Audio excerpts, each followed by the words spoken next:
Hi everyone, welcome. It's me, Lori from Inner Goddess Tarot, and today we're going to talk about how to start learning tarot. So this is the first brief video in my series about the initial intro to tarot. When you decide you want to start learning about the cards, what do you do?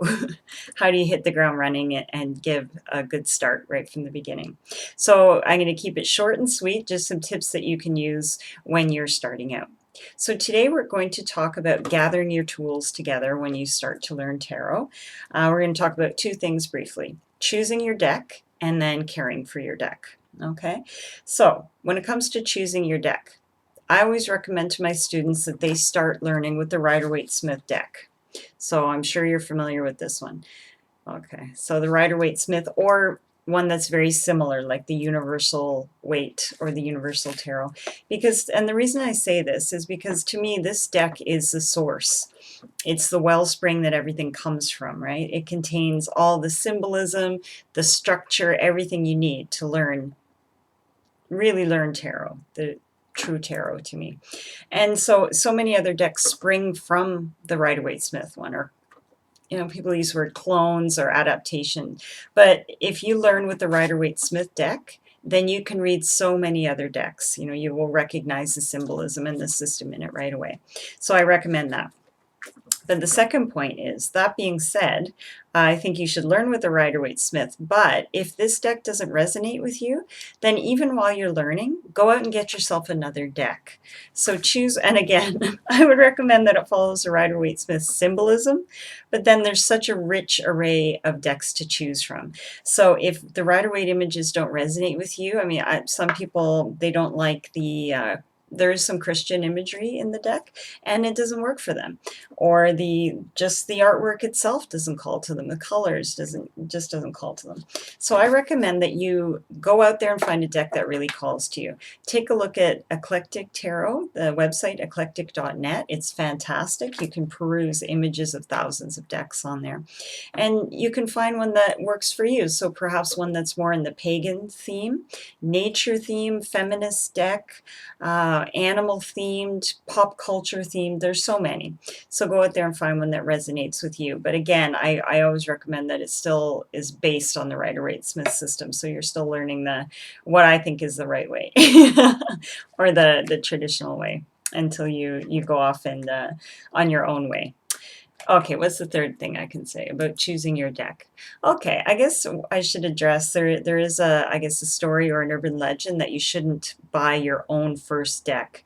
The idea that it should be given to you, or some stories like this. Well, um, I think it's a nice idea, a nice tradition that you were gifted your deck from someone in your family or someone that's close to you. That's a really lovely, lovely feeling of tradition and continuity. But, I don't want to wait around for someone to give me a deck. I recommend just go out and buy one, and have fun with it. There's no need to worry about that kind of urban legend. So just go out and buy your deck.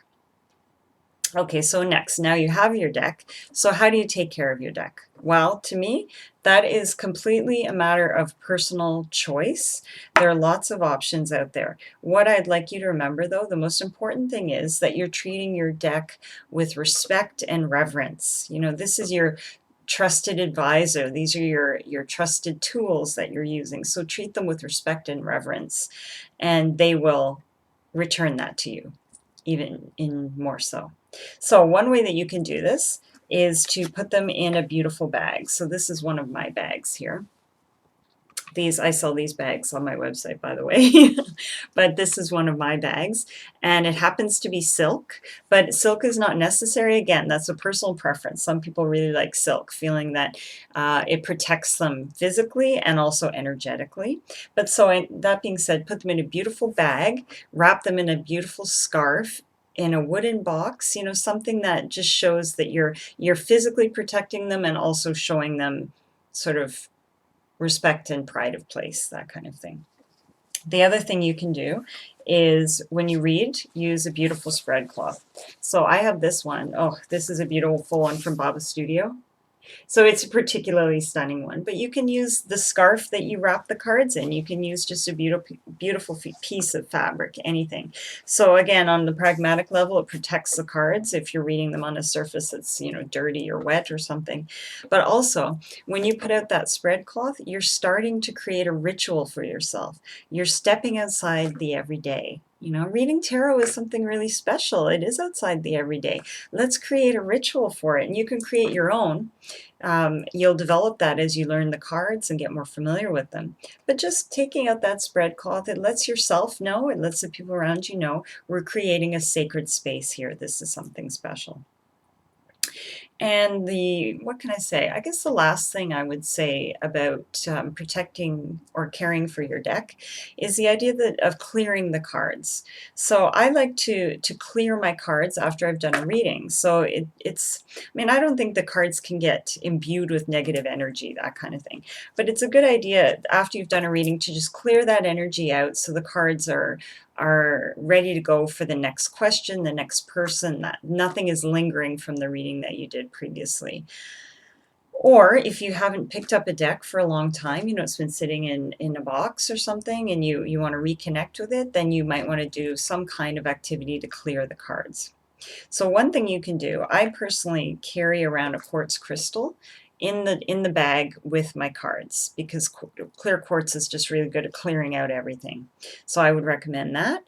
Or a nice ritual to do is to burn sage or sage incense and just waft the cards through the smoke, one at a time if you have the time, or just the whole deck. That clears them as well. Another nice way to do it is with sound. I have a singing bowl. You just ring the singing bowl and put the cards in that vibration. That will clear them as well, so that's nice. Yeah.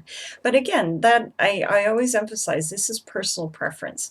So you're creating your bond with your deck, you're creating that connection with them, you're learning to develop a ritual for yourself. So find what works for you, which practices resonate with you. Right. So that's a really fast intro to the first part of learning tarot, gathering your tools. Choose your deck. I recommend the Rider-Waite-Smith, and then find one that resonates more with you if the Rider-Waite-Smith doesn't particularly. Care for your deck. Beautiful bag, wrap them in a scarf, something special to protect them physically and energetically. And in our next video, I'm going to talk about another very useful tool when it comes to learning tarot, the tarot journal. And after that, then we'll start getting into some deeper stuff, looking at the major arcana, minor arcana, and I don't want to give it away, but that's what we're going to do. So stay tuned for my next video where I talk about the importance and the benefits of using a tarot journal. So thanks for listening. As always, please feel free to visit my site at innergoddesstarot.com. I have lots of good tarot tips, tarot news, tarot deck and book reviews, so come and have a look. And also take a look at my email reading offerings, which I will be expanding shortly. And of course, my beautiful tarot bags and jewelry. So thanks for listening, and we'll see you again soon, talking tarot journals. Bye.